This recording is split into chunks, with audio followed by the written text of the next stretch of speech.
Selamlar, saygılar sevgili dostlar. Evet, tırmanmaya başladık Ercaba'ya doğru.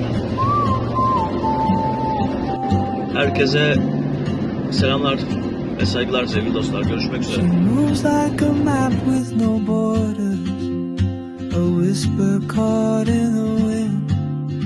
I see her boots at the corner cafe with a notebook and a grin. She's chasing skies I've never named while I stay in my lane. But something in the way she moves keeps pulling at my chain. Oh, traveler, you carry the sun in your stride, leaving behind what I hold inside. If I don't ask your name today, I may never get the chance to walk beside your wandering dance.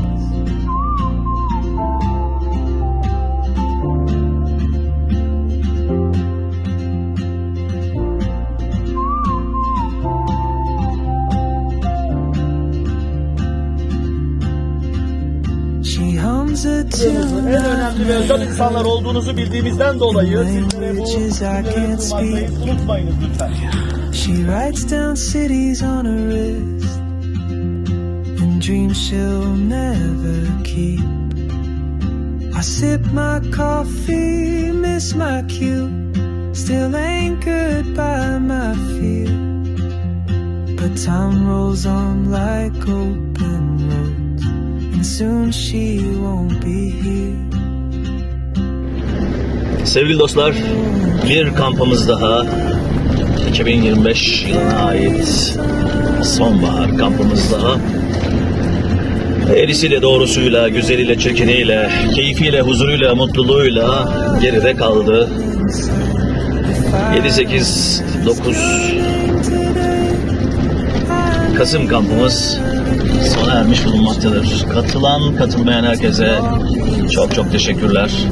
Sizlerle birlikte keyif aldığımız, sizlerle birlikte mutlu olduğumuz bir kamp oldu.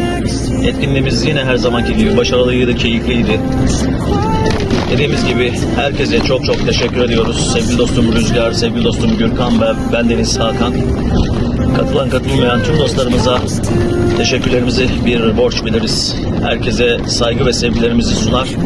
Tekrarlarında buluşmak üzere dileklerimizi iletiriz. Sağlıcakla kalın, mutlu kalın sevgili dostlar. And I just